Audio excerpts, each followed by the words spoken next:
En 1993, el profesor Philip Johnson de la Universidad de California en Berkeley invitó a un grupo de científicos y filósofos a una pequeña población playera en la costa central de California. Procedían de centros académicos principales, incluyendo Cambridge, Múnich y la Universidad de Chicago, para cuestionar una idea que había dominado la ciencia durante 150 años. Creo que Pájaro Dunes representó un punto de inflexión para muchos de nosotros. Individualmente todos teníamos interrogantes acerca de la teoría evolucionista, pero cuando nos reunimos, cada uno trajo algo propio a la mesa y de repente todos vislumbramos una nueva manera de contemplar la vida que ninguno habíamos visto antes por separado. Por mi parte diría que este fue un intenso periodo de mi vida. Parecía que había algo mucho más intelectualmente satisfactorio que el punto de vista que había mantenido hasta entonces. En retrospectiva, creo que esto me motivó para examinar la evidencia y ver a dónde yo creía que conducía. Vi que esto era más grande que cualquier persona o disciplina, y fue el inicio de una comunidad de científicos dispuestos a afrontar el misterio fundamental del origen de la vida.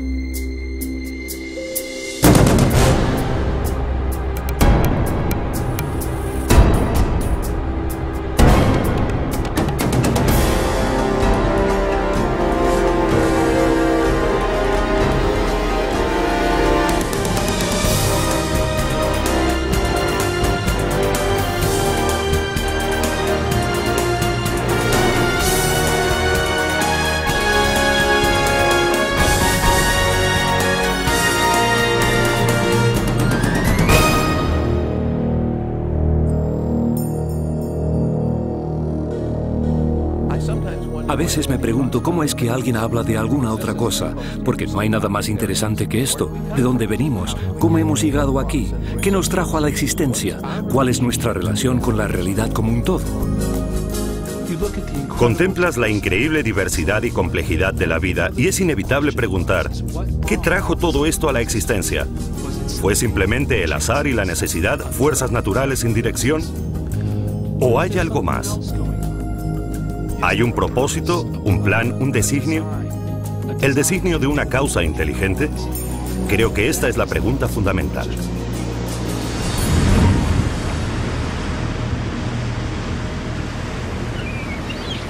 Los científicos de Pájaro Dunes emprendieron un nuevo examen del misterio del origen de la vida, porque cada uno tenía dudas acerca de las ideas evolucionistas generalmente aceptadas.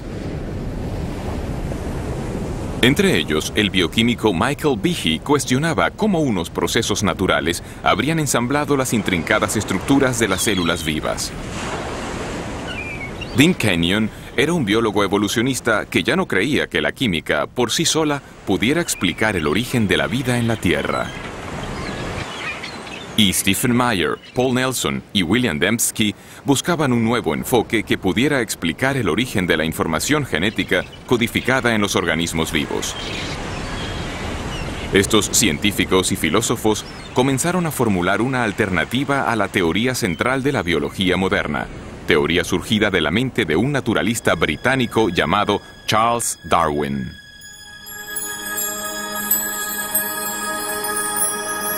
En 1831, Darwin, que a la sazón tenía 22 años, se incorporó a una expedición de exploración de 5 años organizada por el Imperio Británico.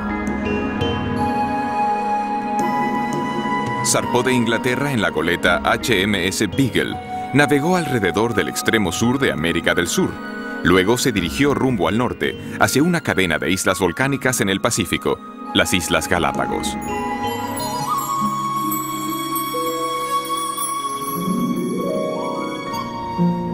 En este desolado archipiélago, a 1000 kilómetros de la costa occidental de Ecuador, Charles Darwin pudo observar una extraordinaria variedad de aves, reptiles y mamíferos diferentes de todo lo que había visto antes.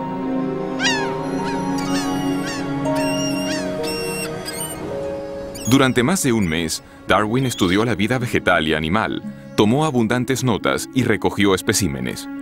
Luego, partió para no volver jamás. Durante 25 años desarrolló una teoría que explicaba el origen de las diversas formas de vida sobre la Tierra. En 1859, Darwin publicó un libro titulado Sobre el origen de las especies. Su impacto sobre la ciencia y a la larga sobre toda la cultura occidental fue espectacular. Darwin argumentó que toda la vida era producto de unas fuerzas naturales sin dirección alguna, el tiempo, el azar y un proceso que él designó como selección natural. Durante 2500 años antes de Darwin, la mayoría de los científicos y filósofos destacados, personas como Platón, Newton o Kepler, habían contemplado el mundo como resultado de alguna clase de designio o plan. Pero con la idea de la selección natural de Darwin, se da un giro radical y se pone en movimiento un verdadero cambio en la filosofía científica.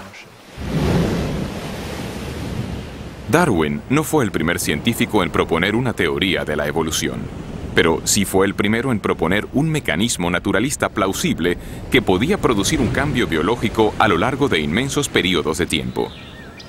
Para comprender cómo actúa la selección natural, consideremos las poblaciones de pinzones que Darwin encontró en las Islas Galápagos. 13 especies de pinzones habitan en las Islas Galápagos y varían sutilmente por lo que respecta a tamaño corporal y a la forma del pico. Darwin volvió a Inglaterra con 9 especies diferentes de estos pájaros. Según la teoría darwinista contemporánea, las diferencias en los tamaños y en las formas de los picos de los pájaros son el resultado directo de la selección natural. Un ejemplo que se cita a menudo es el de especies de pinzones granívoros.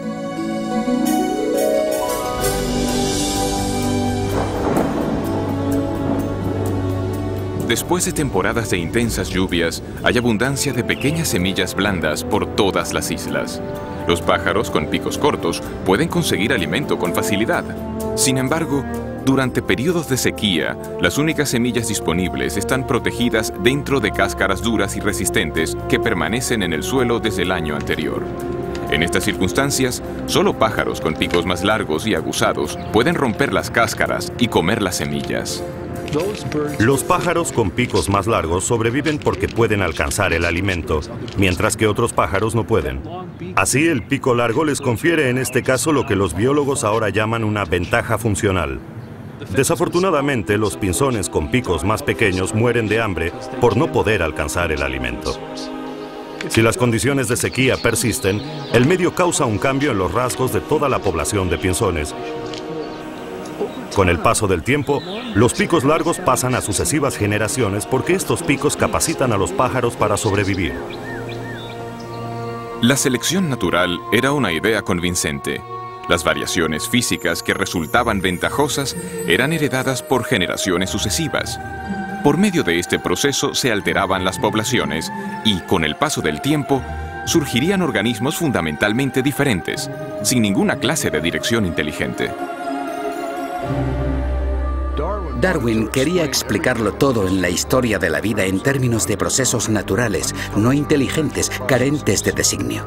Y cuando buscó una explicación, lo que encontró fue que un proceso que podía observar en las poblaciones domesticadas también funciona en el ambiente natural. Darwin conocía bien la crianza doméstica de animales. Él mismo había estudiado la crianza de palomas y sabía que, durante siglos, los criadores habían logrado cambios espectaculares en poblaciones seleccionando ciertos ejemplares. Darwin solo sugirió que este mismo proceso también opera en el ámbito natural. Para Charles Darwin, la selección natural explicaba la apariencia de designio sin un diseñador. Ya no había más necesidad de invocar una causa inteligente para la complejidad de la vida. De hecho, la selección natural pasó a ser como un diseñador sustituto. En la actualidad, el darwinismo se da generalmente por sentado en el campo científico y en el mundo académico. Sin embargo, y a pesar de su amplia aceptación, un creciente número de científicos y eruditos, incluyendo los que se reunieron en Pájaro Dunes, están cuestionando aspectos clave de la teoría darwinista. Cuando nos reunimos en Pájaro Dunes, desde luego no estábamos de acuerdo en todo, pero compartíamos una verdadera insatisfacción con el mecanismo de la selección natural y con el papel que se le daba en las explicaciones biológicas. La selección natural es un proceso real y funciona para explicar ciertas clases limitadas de variación. los cambios a pequeña escala. De hecho, tenemos muchos ejemplos de eso.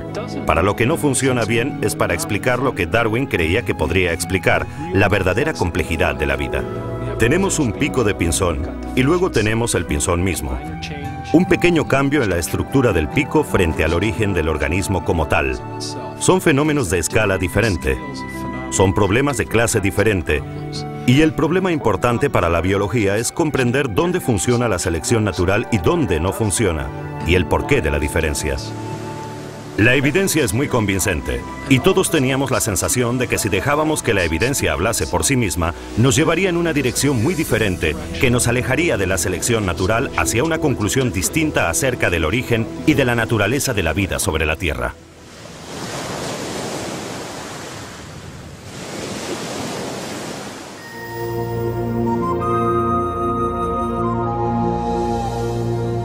La selección natural actúa solo aprovechando pequeñas variaciones sucesivas. Nunca puede hacer un gran salto repentino, sino que ha de avanzar por pasos cortos y seguros, aunque lentos.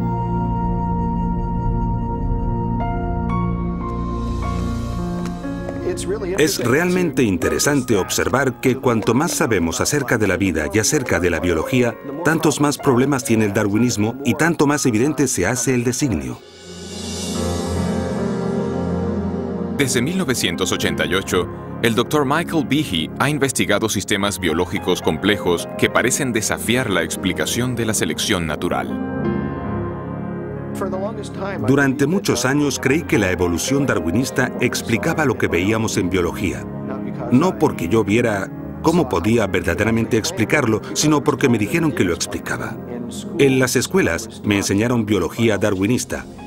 Y luego, en la facultad y en los estudios de posgrado, viví un ambiente que daba por sentado que la evolución darwinista explicaba la biología. Y de nuevo, no vi ninguna razón para dudarlo. No fue sino hasta hace unos 10 años que leí un libro llamado Evolución, una teoría en crisis, de un genetista australiano llamado Michael Denton, donde exponía una gran cantidad de argumentos científicos contra la teoría darwinista que yo nunca había oído antes. Y los argumentos parecían bastante convincentes. En ese momento comencé a sentirme un poco molesto porque pensaba que me habían estado guiando por un camino falso. Aquí había una buena cantidad de sólidos argumentos y yo había hecho el doctorado en bioquímica, era miembro de la facultad y nunca había ni oído hablar de estas cosas. Y así, a partir de ese momento, me interesé en el tema de la evolución y desde entonces he decidido que los procesos darwinistas no son toda la explicación para la vida.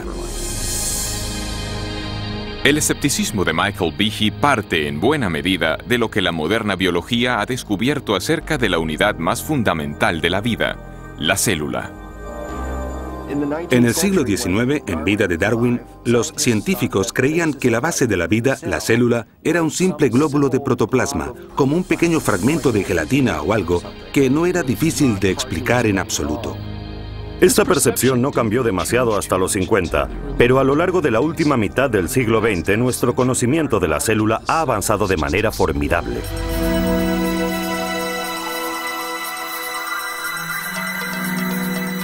En la actualidad, los potentes instrumentales revelan unos complejos mundos microscópicos.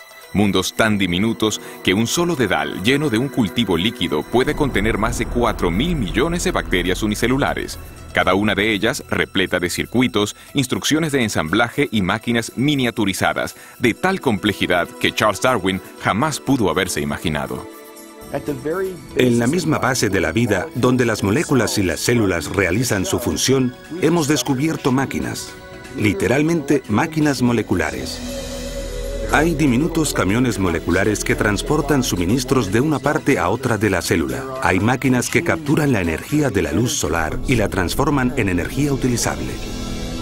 Hay tantas máquinas moleculares en el cuerpo humano como funciones realiza. De modo que cuando uno piensa en el oído, la vista, el olfato, el gusto, el tacto, la coagulación de la sangre, la acción respiratoria, la respuesta inmunológica, todo esto exige una multitud de máquinas. Cuando contemplamos estas máquinas nos preguntamos ¿de dónde vienen? Y la respuesta rutinaria, la evolución darwinista, desde mi punto de vista, es sumamente inadecuada. A principios de los 90, en una serie de conferencias científicas, Behe comenzó a compartir sus dudas acerca de la capacidad de la selección natural para construir máquinas moleculares complejas. Una de las máquinas en particular le atrajo la atención. Recuerdo la primera vez que miré un libro de texto de bioquímica y vi un dibujo de algo que se llamaba el flagelo bacteriano, con todas sus piezas en toda su gloria. Tenía una región de propulsión y codo, el eje rotor y el motor. Y contemplé aquello y me dije, esto es un motor fuera de borda, esto ha sido diseñado, esto no es un ensamblaje de piezas al azar. La reacción de Behe no fue sorprendente, porque cada uno de los motores moleculares que impulsan a las bacterias en el seno de un líquido depende de un sistema de piezas mecánicas intrincadamente dispuestas. Estas piezas aparecen claras cuando se amplían porciones de una célula 50.000 veces. Los bioquímicos han empleado micrografías electrónicas como esta para identificar las piezas y la estructura tridimensional del motor del flagelo.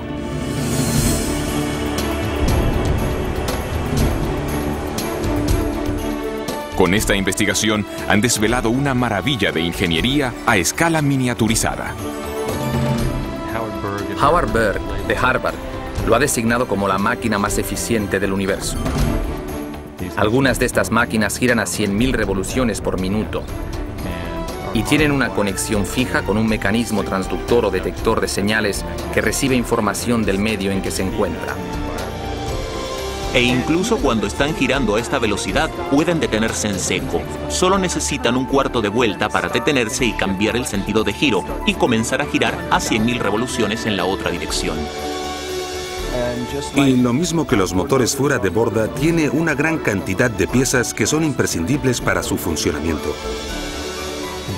El flagelo bacteriano, 2 marchas, adelante y atrás, con refrigeración por agua, movido por energía protónica, tiene un estator, un rotor, una articulación en U, un eje propulsor y una hélice, y funcionan como estas piezas de maquinaria. No es por comodidad que les damos estos nombres, es que estas son verdaderamente sus funciones. Desde su descubrimiento, los científicos han tratado de comprender cómo la selección natural podría producir un motor giratorio. Hasta ahora no han sido capaces de ofrecer ninguna explicación darwinista detallada. Para ver por qué, debemos comprender una característica de las máquinas moleculares que se conoce como complejidad irreducible. La complejidad irreducible es un término acuñado por Michael Behe en su descripción de estas máquinas moleculares. Básicamente lo que enuncia es que se tiene una multiplicidad de piezas para la composición de cualquier organela o sistema dado dentro de una célula, todas ellas necesarias para la función. Es decir, si se elimina una pieza, el sistema pierde su función. La idea de la complejidad irreducible se puede ilustrar mediante una conocida máquina no biológica, una ratonera. La ratonera está compuesta de 5 piezas fundamentales: un gatillo en el que se pone el cebo, un muelle potente, una delgada varilla doblada conocida como martillo, una barra retenedora para asegurar el martillo en su lugar y una base sobre la que se monta todo el sistema. Si falta cualquiera de estas piezas o es defectuosa, el mecanismo no funcionará. Han de estar presentes simultáneamente todos los componentes de este sistema irreduciblemente complejo para que la máquina cumpla su función: atrapar ratones. La complejidad irreducible se aplica también a las máquinas biológicas, incluyendo el motor flagelar bacterial. En total hay alrededor de 40 piezas proteínicas diferentes que son necesarias para que esta máquina funcione. Y si falta cualquiera de estas piezas, entonces o bien obtendremos un flagelo que no funciona debido a que le falta el codo o el eje de transmisión o lo que sea, o bien ni siquiera se montará dentro de la célula.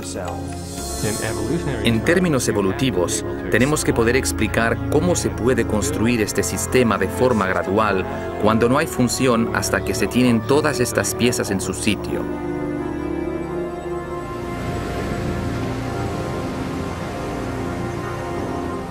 La complejidad irreducible de las máquinas moleculares plantea un enérgico desafío al poder de la selección natural. Según la teoría de Darwin, incluso las estructuras biológicas muy complejas, como un ojo, un oído o un corazón, pueden construirse gradualmente a lo largo del tiempo en pequeños incrementos.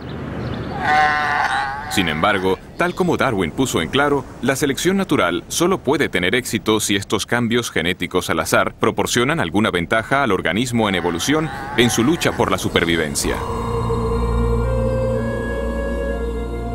Como he intentado demostrar, no es necesario suponer que las modificaciones fuesen todas simultáneas, si eran sumamente ligeras y graduales. La selección natural está examinando las más ligeras variaciones, rechazando las malas, preservando y acumulando todas las buenas. Con todo, algunos científicos dudan de que las pequeñas variaciones de Darwin pudieran haber creado un flagelo bacteriano cuando no existía tal mecanismo. ¿Cómo pudo algo nuevo, como un motor de un flagelo bacteriano y todos los componentes que van con el mismo, cómo pudo desarrollarse a partir de una población de bacterias que no tuviesen este sistema? Y ello cuando cada cambio, según la teoría de Darwin, ha de proporcionar alguna clase de ventaja. Imaginemos un escenario así al inicio de la historia de la Tierra.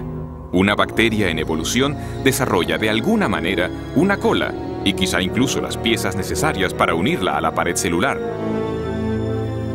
Sin embargo, sin un ensamblaje completo de motor, esta innovación no proporcionaría ventaja alguna a la célula. En lugar de ello, la cola permanecería inmóvil e inútil, invisible para la selección natural que, por definición, solo puede favorecer cambios que ayuden a la supervivencia. La lógica de la selección natural es muy exigente.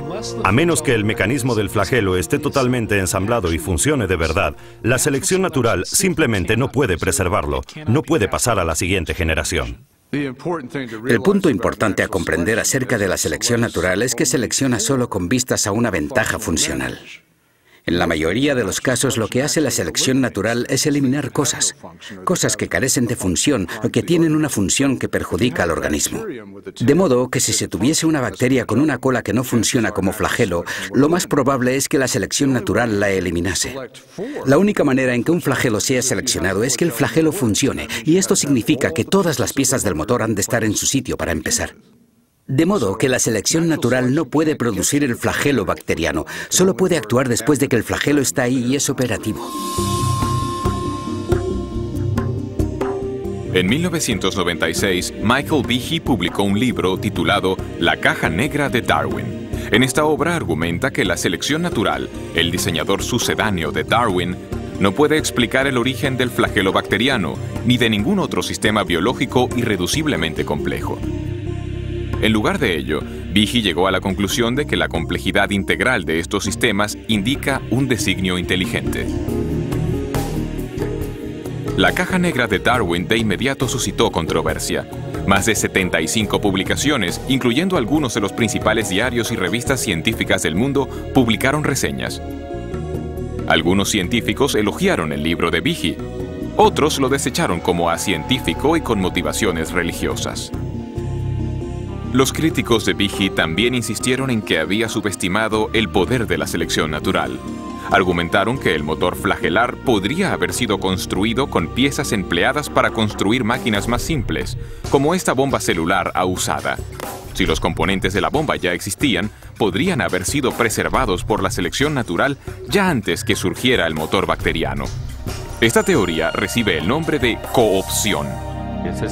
Esto básicamente significa que la evolución o la selección natural pudo en cierto momento tomar prestados componentes de una máquina molecular y utilizar algunos para construir una nueva. Scott Minnick ha estudiado el motor flagelar durante 20 años. Su investigación le ha llevado a cuestionar el argumento de la coopción. Con el flagelo bacteriano, hablamos de una máquina con 40 piezas. Sí, es cierto que 10 están empleadas en otras máquinas moleculares, pero las otras 30 son peculiares. Así que, ¿de dónde las vamos a tomar prestadas? Al final tendremos que explicar la función de cada una de ellas como si originalmente hubieran tenido otro propósito. Este argumento solo se puede seguir hasta el punto en que nos encontramos con el problema de que estamos tomando prestado de ninguna parte. Pero incluso si se concede que se tienen todas las piezas necesarias para construir una de estas máquinas, esto es solo parte del problema. Quizá más complejo, me parece a mí que más complejo, es el tema de las instrucciones de montaje.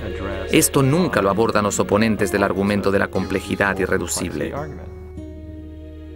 Los estudios del motor flagelar han desvelado niveles aún más profundos de complejidad, porque su construcción demanda no solo unas piezas específicas, sino también una secuencia precisa de ensamblaje.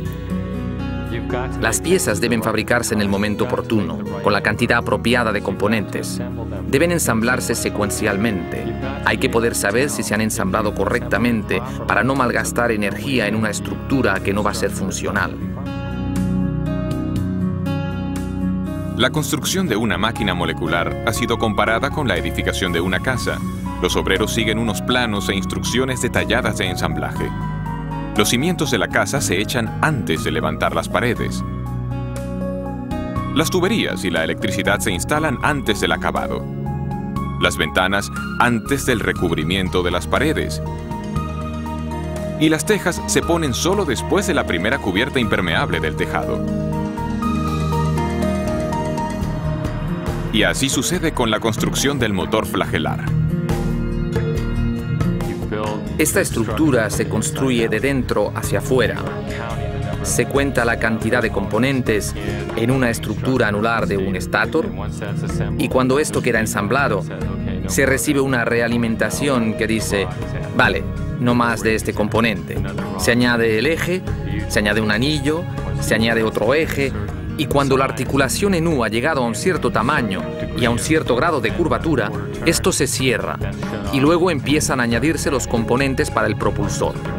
Todos estos componentes se ensamblan en una secuencia precisa, tal como se hace con el edificio. La construcción correcta del motor requiere un complejo sistema de máquinas que coordinen el temporizado de las instrucciones de montaje. Pero, ¿cómo puede la selección natural construir un sistema así? El argumento de la coopción no explica lo que vemos aquí. Para poder construir el mecanismo del flagelo o decenas de miles de otros mecanismos semejantes en la célula, son necesarias otras máquinas que regulen el ensamblaje de estas estructuras, y estas máquinas precisan de otras máquinas para su ensamblaje. Solo que falte una de estas piezas o que esté donde no le corresponde, el motor no funcionará. De modo que el sistema para ensamblar el motor flagelar es por sí mismo irreduciblemente complejo. De hecho, lo que tenemos aquí es complejidad irreducible en cascada. Sabemos mucho acerca del flagelo bacteriano. Todavía tenemos mucho que aprender, pero sabemos mucho acerca de él. Y no hay explicación acerca de cómo esta compleja máquina molecular fue jamás producida por un mecanismo darwinista. Hace 150 años, los científicos no tenían conocimiento de las máquinas moleculares de complejidad irreducible. Sin embargo, Charles Darwin consideró la dificultad de que sistemas como estos podrían plantear a su teoría. Si pudiera demostrarse que existió un órgano complejo que no se formó por numerosas y ligeras modificaciones sucesivas, mi teoría fracasaría por completo.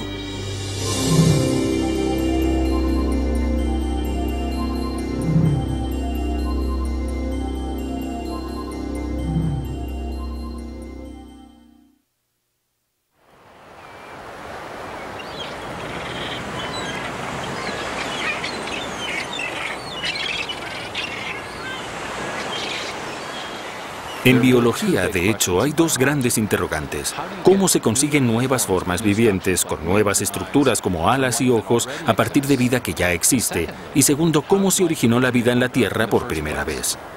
Hoy sabemos que Darwin pasó la mayor parte de su vida formulando una respuesta a la primera pregunta.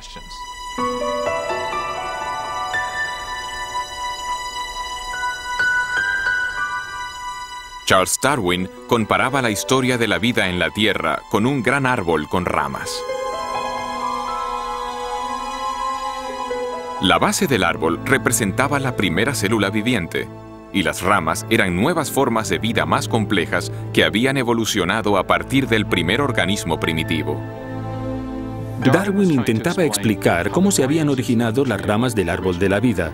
Intentaba mostrar cómo la selección natural pudo haber modificado los organismos existentes para producir la gran diversidad de vida vegetal y animal que llena hoy la Tierra. Pero cuando se trataba de la base del árbol, que representa el origen de la vida primera, de la primera célula viva, Darwin tenía muy poco que decir. De hecho, en El origen de las especies ni siquiera trató la cuestión de cómo la vida pudo haberse originado de la materia no viviente. Las únicas pistas que tenemos de las opiniones de Darwin acerca de esta cuestión aparecen en una carta que envió a un colega llamado Joseph Hooker.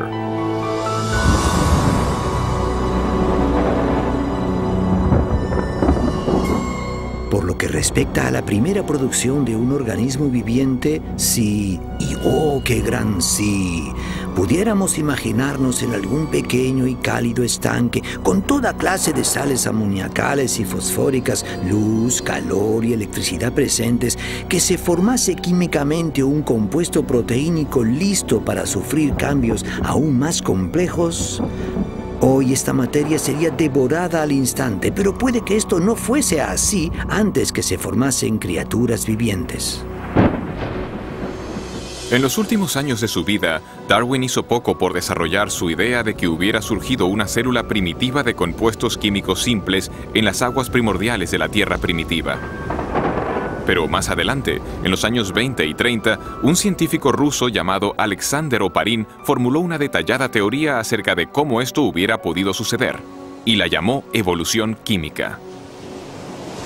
Oparin creía que podía explicar el origen de la primera vida con los principios darwinistas. Imaginó unos compuestos químicos simples que se combinaban y recombinaban para formar moléculas mayores, y estas moléculas más grandes se organizaban a sí mismas con la ayuda de variaciones al azar y de la selección natural para constituir la primera célula primitiva. En las 3 décadas siguientes, muchos científicos trabajaron para desarrollar y afinar estas ideas, mientras ponderaban las cuestiones suscitadas tanto por Oparin como por Darwin. ¿Cómo pudo evolucionar la vida a partir de unos compuestos químicos simples? Un hombre creyó que lo sabía. El problema de los orígenes biológicos, por un largo tiempo, diría yo, ha sido de un profundo interés para mí precisamente por la escala del problema, por su importancia. ¿De dónde venimos? ¿Por qué estamos aquí? Toda esa clase de preguntas exploradas desde el punto de vista de la ciencia natural. Desde finales de los 60 hasta principios de los 80, Dean Kenyon fue uno de los teorizadores químicos evolucionistas del mundo. Y como otros en su campo, intentaba explicar el origen de la vida por medio de un proceso puramente natural. En 1969, Kenyon fue coautor de un importante libro sobre el origen de la vida.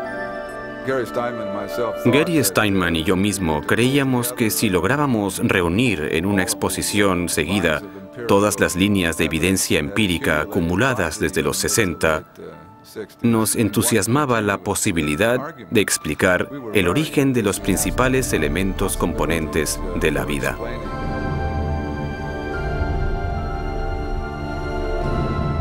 A pesar de su optimismo, Kenyon se enfrentaba con un problema importante. Para explicar el origen de la vida, debía antes explicar el de los ladrillos esenciales de cada célula que ha existido sobre la Tierra, las grandes y complejas moléculas llamadas proteínas. Las proteínas tienen una amplia gama de funciones en la célula, desde los requisitos estructurales, en términos del andamiaje de la célula, el citoesqueleto, a los enzimas, donde están procesando moléculas para captar energía o construir componentes de la célula. Las proteínas realizan muchos de los trabajos en el interior de la célula, excepto almacenar información genética. Esto se deja para el ADN y el ARN. Las proteínas realizan tareas como la limpieza de la célula y la producción de energía. Kenyon sabía que las proteínas debieron ser tan importantes para la primera vida como para las células vivas actuales. También reconoció la complejidad de su construcción. Hacia los 60, los científicos habían determinado que incluso las células simples están compuestas de miles de proteínas diferentes y que su función se deriva de sus formas tridimensionales sumamente complejas. Las formas irregulares de algunas proteínas les permiten catalizar o desencadenar reacciones químicas debido al ajuste tipo llave-cerradura que tienen con otras moléculas en la célula. Mientras que otras moléculas proteínicas forman componentes estructurales tipo machembrado. Cada una de las piezas individuales de un motor bacteriano, como esta estructura anular, está formada de una sola molécula de proteína, de un conjunto de proteínas ensamblado de una forma específica. Estas proteínas están constituidas a su vez por unas unidades químicas más pequeñas llamadas aminoácidos, enlazadas en largas cadenas. Aparece un gran nivel de complejidad de arquitectura en estas unidades celulares, en estos aminoácidos constituyentes de las proteínas. En la naturaleza se emplean 20 tipos diferentes de aminoácidos para construir cadenas de proteínas. Los biólogos los han comparado con las 27 letras del alfabeto. Las letras del alfabeto se pueden ordenar en una enorme cantidad de combinaciones posibles y es la disposición de la secuencia de las letras la que determina si tenemos palabras y frases con significado. Si las letras están bien colocadas se obtiene un texto con sentido, pero si no se ordenan de forma correcta se obtiene una jerigonza. El mismo principio sirve para los aminoácidos y las proteínas. Hay al menos 30.000 tipos distintos de proteínas, cada una a partir de una combinación diferente de los mismos 20 aminoácidos. Estos están ordenados, como letras, para formar cadenas de a menudo cientos de unidades. Si los aminoácidos son secuenciados correctamente, la cadena se doblará para formar una proteína funcional. Las proteínas se ordenan con sus aminoácidos de tal manera que los aminoácidos caen el uno sobre el otro en una arquitectura que está preprogramada por el orden de los aminoácidos. Se dobla formando una estructura específica y esa estructura puede realizar una determinada función, de modo que todas las proteínas en una célula tienen una forma tridimensional basada en la secuencia de los aminoácidos en la cadena. Esta disposición es crítica, porque si los aminoácidos están secuenciados de manera incorrecta, se forma una cadena inútil, y en vez de doblarse para formar una proteína, será destruida dentro de la célula. Las proteínas, como lenguajes escritos o códigos de computadora, poseen un elevado grado de especificidad. La función del todo depende de la disposición precisa de las partes individuales. Pero, ¿qué es lo que produce el secuenciado preciso de los aminoácidos que da lugar a las formas y funciones específicas de las proteínas? Durante los 50 y 60, los descubrimientos acerca de las estructuras de las proteínas obligaron a los biólogos a hacer frente a este misterio. Dean Kenyon creía que lo podría solucionar.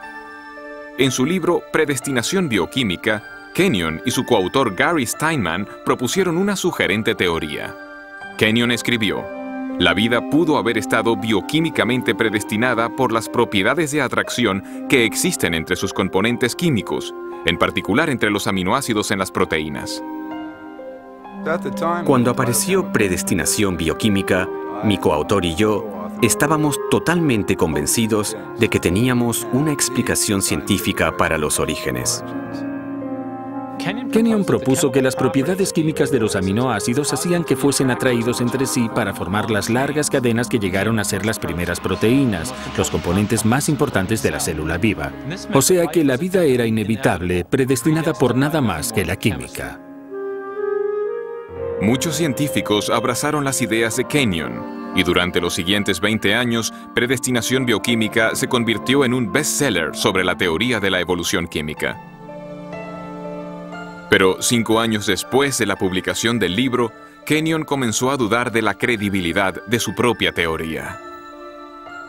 Fue durante este periodo de tiempo que se manifestaron mis dudas acerca de ciertos aspectos del pensamiento evolucionista al entrar en contacto con un sólido contraargumento que me planteó uno de mis estudiantes. Y yo no pude refutar ese contraargumento. Kenyon fue desafiado a explicar cómo se podrían haber ensamblado las primeras proteínas sin la ayuda de instrucciones genéticas. En las células vivientes actuales, las cadenas de aminoácidos no se forman directamente por atracción entre sus componentes, el escenario que Kenyon postulaba para la Tierra primitiva. En su lugar, Otra gran molécula dentro de la célula almacena instrucciones para secuenciar los aminoácidos en las proteínas. Se la llama ADN. Al principio, Kenyon creía que las proteínas podrían haberse formado directamente a partir de los aminoácidos sin las instrucciones de ensamblaje del ADN. Por eso es que tantos científicos estaban entusiasmados con su teoría. Pero cuanto más aprendía acerca de las propiedades de los aminoácidos y de las proteínas, tanto más comenzó a dudar de que las proteínas pudieran autoensamblarse sin ADN. En el ADN, Kenyon se encontró con una molécula con una propiedad que no podía explicar mediante procesos naturales, porque encerrada con seguridad dentro de su estructura de doble hélice, existe abundante información, en forma de compuestos químicos con una secuencia precisa representada por las letras A, C, T, G. En un lenguaje escrito, la información se comunica por un ordenamiento preciso de las letras. De la misma manera, las instrucciones necesarias para ensamblar aminoácidos, para formar proteínas, son transmitidas por las secuencias de componentes químicos ordenados a lo largo de la estructura del ADN. Este código químico ha sido llamado el lenguaje de la vida, y es el conjunto de información más compacto y elaborado al menor detalle en todo el universo conocido. Como otros científicos que trabajaban en el origen de la vida, Kenyon se dio cuenta de que tenía dos opciones. Debía explicar o bien la procedencia de estas instrucciones genéticas de ensamblaje, o bien cómo surgieron las proteínas directamente de los aminoácidos sin ADN en los océanos primordiales. Y al final vio que no podía explicar ni lo uno ni lo otro.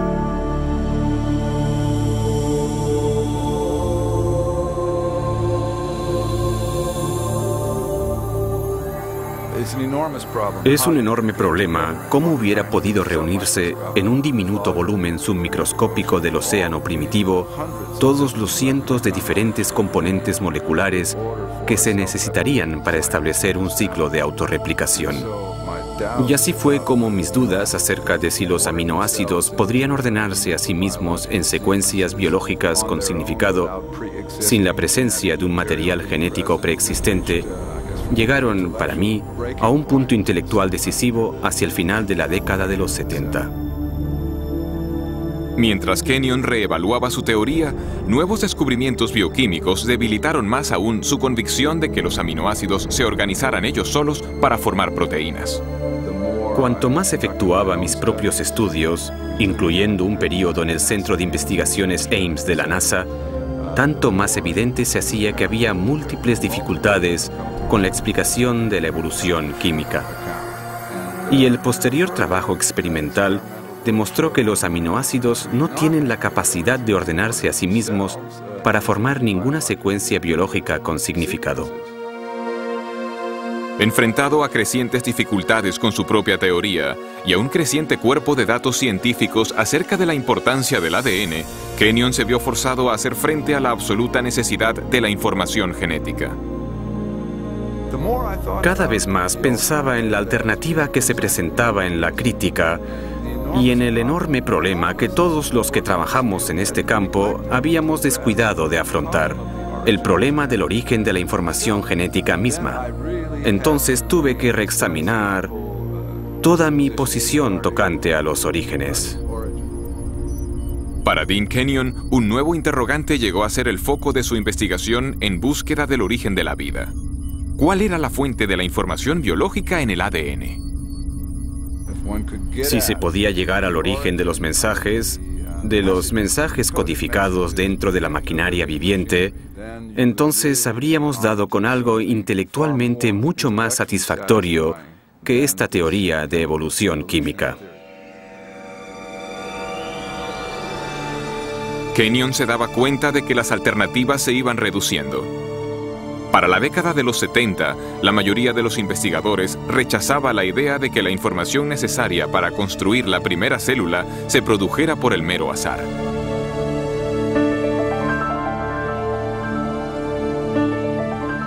Para comprender la razón, consideremos la dificultad de generar un par de líneas del Hamlet de Shakespeare dejando caer letras del juego Scrabble sobre una mesa.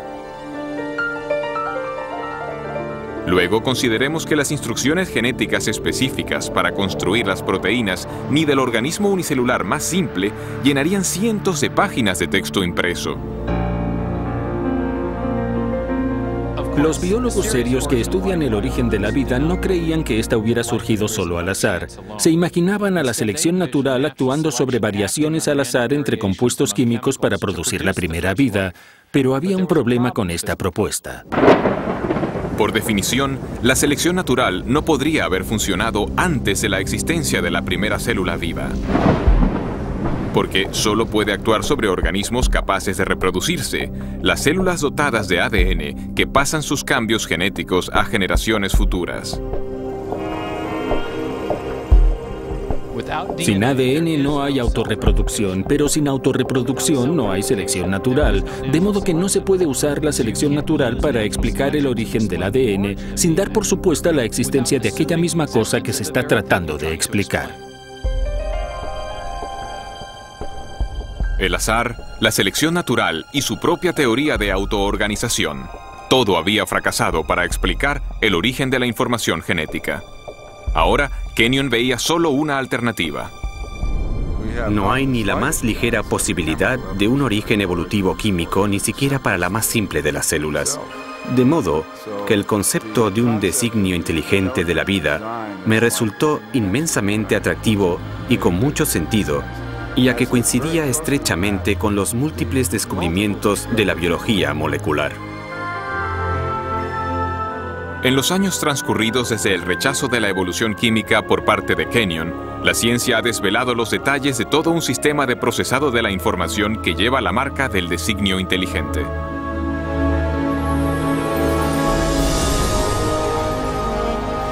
Con animación por computadora podemos entrar en la célula para ver este asombroso sistema en acción.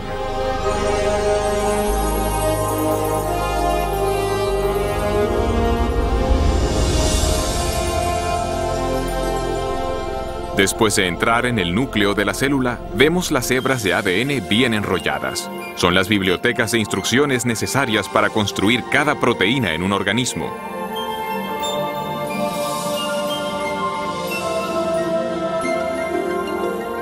En un proceso conocido como transcripción, una máquina molecular desenrolla primero una sección de la hélice del ADN para exponer las instrucciones genéticas necesarias para ensamblar una molécula específica de proteína. Otra máquina copia luego estas instrucciones para formar una molécula llamada ARN mensajero.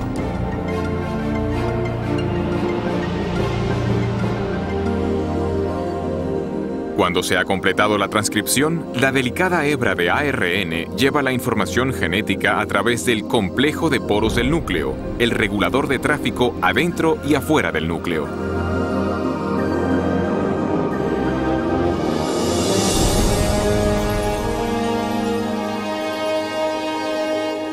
La hebra de ARN mensajero se dirige a una fábrica molecular en dos partes llamada ribosoma. Después de fijarse con seguridad, comienza el proceso de traducción.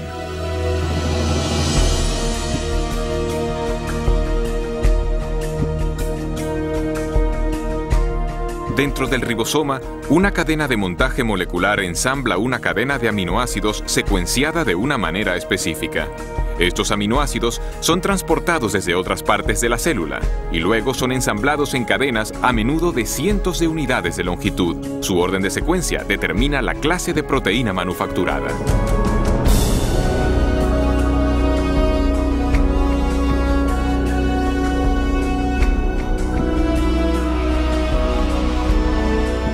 Cuando se completa la cadena, se transporta desde el ribosoma a una máquina con forma de barril que ayuda a doblarla en la forma precisa y crítica para su función.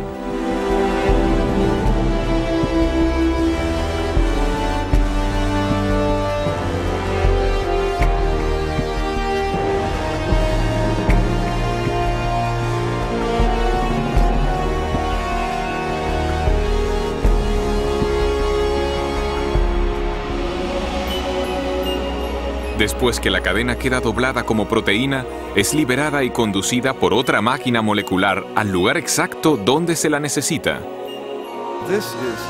Uno se queda totalmente asombrado al percibir a esta escala de tamaño un aparato tan finamente ajustado. Un dispositivo que lleva el sello de un diseño y producción inteligentes. Y tenemos los detalles de un inmenso y complejo ámbito molecular de procesado de información genética. Y es precisamente en este nuevo campo de la genética molecular que vemos la evidencia más convincente de designio en la Tierra.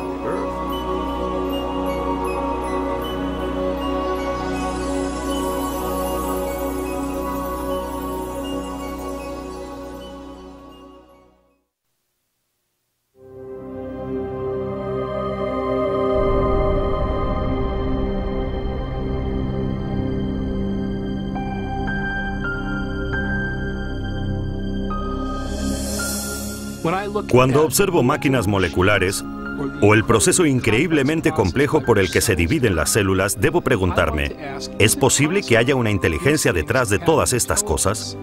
¿Que haya un plan y un propósito para esta estructura? La ciencia debería ser una investigación en búsqueda de la verdad acerca del mundo. En tal caso, no deberíamos prejuzgar lo que pudiera ser verdad. No deberíamos decir, no me gusta esta explicación, pues la dejo de lado. Más bien, cuando topamos con un enigma de la naturaleza, deberíamos aplicarle todas las posibles causas que lo pudieran explicar. Uno de los problemas que tengo con la teoría de la evolución es que excluye artificialmente un tipo de causa incluso antes de que la evidencia haya tenido la posibilidad de hablar, y la causa que se excluye es la inteligencia. Desde finales del siglo XIX, desde la época de Darwin, de hecho en parte debido a la obra de Darwin, El origen de las especies, los científicos llegaron a aceptar una definición de ciencia que excluye la posibilidad del designio como explicación científica. Y esta convención tiene un nombre, se llama naturalismo metodológico. Y significa sencillamente que si uno va a ser científico, debe limitarse a explicaciones que recurran solo a causas naturales. No se puede invocar a la inteligencia como causa. Y sin embargo, constantemente deducimos la presencia de inteligencia. Es parte de nuestro razonamiento reconocer los efectos de la inteligencia. Consideremos, por ejemplo, estos mensajes en jeroglíficos tallados en las ruinas de monumentos egipcios. Nadie atribuiría las formas y ordenaciones de estos símbolos a causas naturales, como tempestades de arena o la erosión.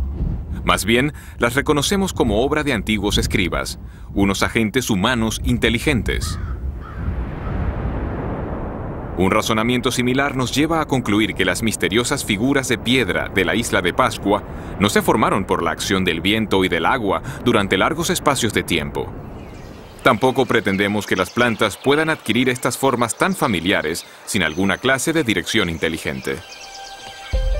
Constantemente hacemos estas inferencias y sabemos que son correctas, pero la cuestión es, ¿en base a qué sacamos estas conclusiones? ¿Cuáles son los rasgos que nos permiten reconocer la inteligencia? Recientemente, en su libro La inferencia del designio, el matemático William Dembski ha hecho un importante avance en la comprensión del razonamiento acerca del designio. Dembski ha identificado los rasgos específicos de los artefactos que nos llevan a reconocer una actividad inteligente previa. Llegué a esto intentando examinar cómo razonamos acerca del designio. ¿Cuáles son los pasos lógicos que seguimos para llegar a la conclusión de que hay designio en algo? De modo que lo que estoy intentando es establecer unos criterios fiables, empíricos y científicamente rigurosos para decidir si algo es realmente resultado de un designio. Estaba examinando la lógica de esta cuestión y lo que descubrí es que se necesita improbabilidad y especificación, la clase correcta de diseños objetivos. Según Dembski, los humanos detectamos correctamente la actividad de la inteligencia cuando observamos un objeto o sucesos sumamente improbables que además concuerdan con un diseño reconocible. Precisamente es esta clase de diseño la que se encuentra en los Montes Negros de Dakota del Sur. Si uno viaja por el oeste americano, puede ver una gran diversidad de formas en las laderas montañosas y la mayor parte no tiene ningún sentido. Son solo rocas dispuestas de diversas formas. Pero lo que no ve en laderas montañosas son los rostros de Lincoln, Jefferson, Teddy Roosevelt y George Washington. El único lugar donde se ve esto es en Dakota del Sur, y la razón de que estén ahí es que un escultor excéntrico decidió que quería honrar a estos presidentes pasando la mayor parte de su vida tallando sus rostros en la ladera de este monte. Este diseño es improbable. Una ladera aleatoria es también improbable, pero una ladera aleatoria no especifica nada.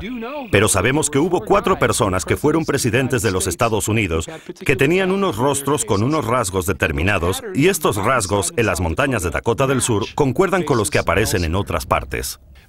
Si miro los rostros, reconozco al momento que concuerdan con los de los 4 presidentes conocidos por las monedas o retratos en la National Gallery o por ilustraciones en libros. Y así comprendo que en el Monte Rushmore no solo tenemos una configuración rocosa sumamente improbable, sino una que concuerda con un diseño dado independiente y que indica inteligencia de forma fiable. Así tenemos una pequeña probabilidad, especificación. Es designio.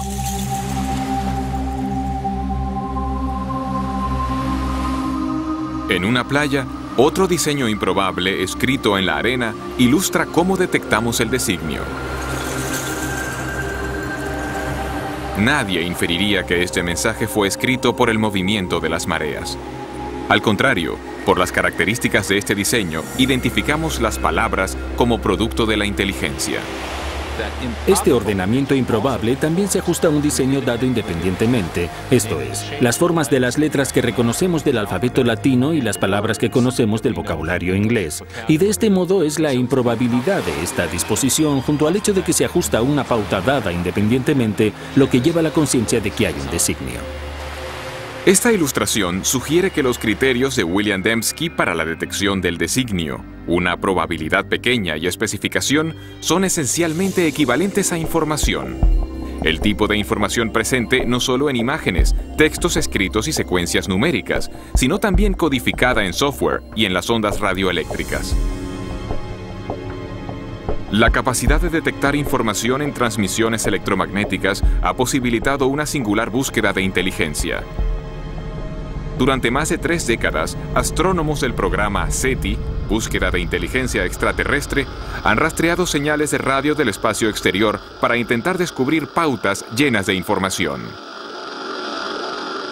Normalmente, los radiotelescopios reciben ruido aleatorio o señales repetitivas producidas de modo natural por estrellas, galaxias y otros cuerpos celestes.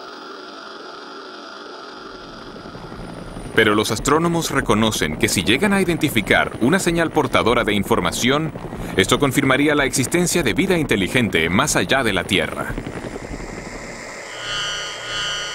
Algunos han especulado que una civilización extraterrestre podría haberse intentado comunicar transmitiendo mensajes en el lenguaje universal de las matemáticas, quizá mediante una pauta reconocible, como una serie de números primos. Esto no se obtendría por azar.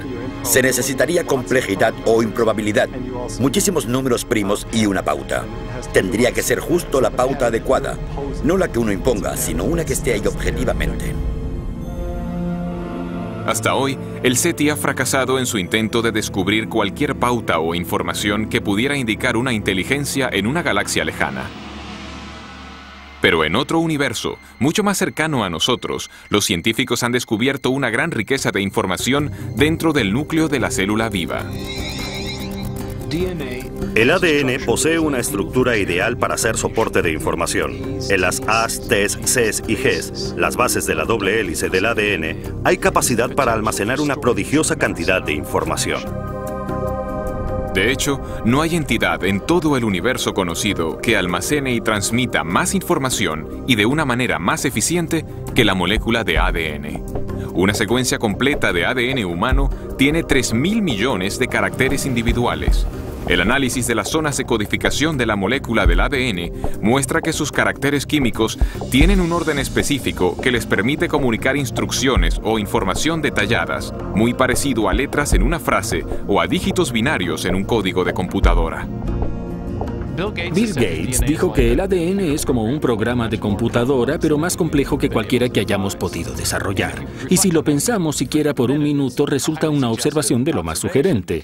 Porque sabemos que Bill Gates no emplea el viento, ni la erosión, ni generadores de números aleatorios para crear su software. Él emplea ingenieros inteligentes, ingenieros de sistemas computacionales. Así, todo lo que sabemos en nuestra experiencia sugiere que los sistemas ricos en información surgen del designio inteligente.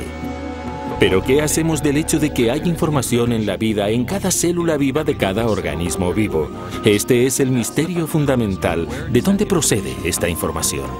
Durante los últimos 15 años, el filósofo y científico Stephen Meyer ha estado trabajando para dar respuesta a esta pregunta.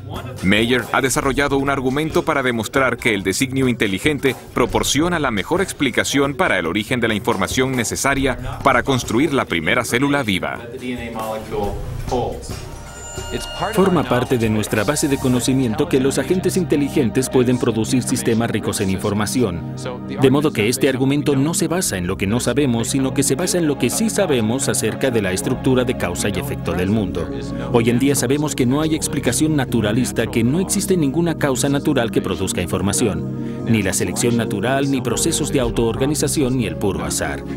Pero sí que sabemos de una causa capaz de producir la información, y es la inteligencia.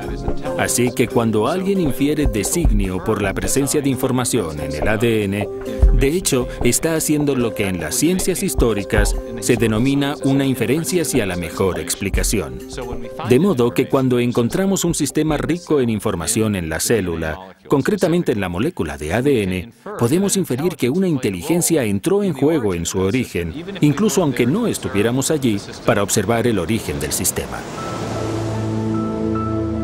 El trabajo de Meyer sobre el origen de la información genética forma ahora parte de un creciente alegato científico en favor del designio, surgido de una reunión de científicos y filósofos en la costa central de California en 1993.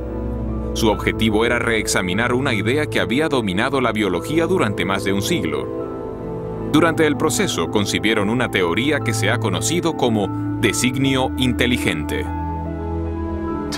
Para mí, la gran promesa del designio es que nos da un nuevo instrumento y una explicación que pertenecen al conjunto de instrumentos de la ciencia. Las causas inteligentes son reales, dejan evidencia de su existencia.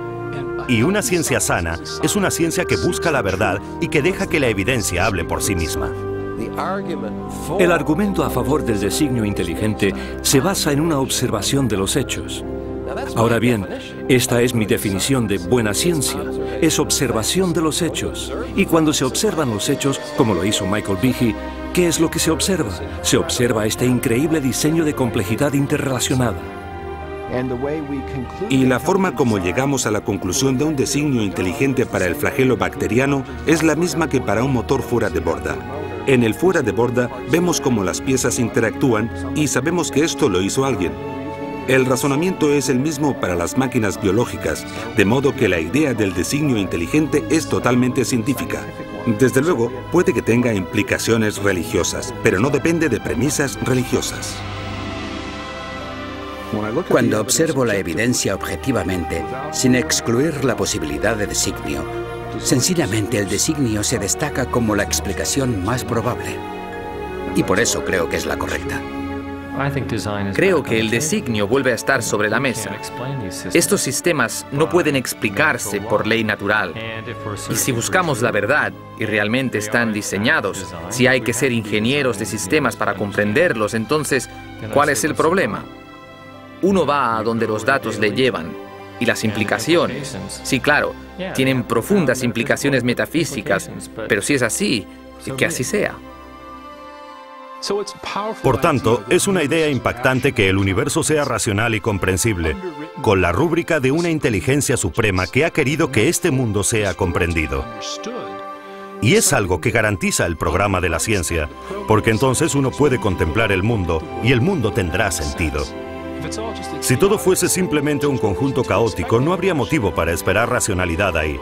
Pero si realmente es el producto de una mente, entonces uno puede investigar y la ciencia se convierte en ese maravilloso proyecto de resolver el rompecabezas donde uno puede esperar encontrar racionalidad, belleza y comprensibilidad justo en el fundamento mismo de las cosas. Hace 150 años, Charles Darwin transformó la ciencia con su teoría de la selección natural. En la actualidad, esta teoría se enfrenta a un reto formidable. El designio inteligente ha suscitado un intenso debate acerca del origen de la vida sobre la Tierra. Y para un creciente número de científicos, representa un paradigma. Una idea con el poder de, una vez más, redefinir los fundamentos del pensamiento científico. Durante el siglo XIX, los científicos creían que había dos entidades fundamentales, la materia y la energía. Pero al entrar en el siglo XXI tenemos una tercera entidad fundamental que la ciencia ha tenido que reconocer, y es la información. Y con la biología de la edad de la información crece la sospecha de que lo que estamos viendo en la molécula de ADN es realmente un artefacto de la mente, un artefacto de la inteligencia, algo que solo puede explicarse como producto de un designio inteligente.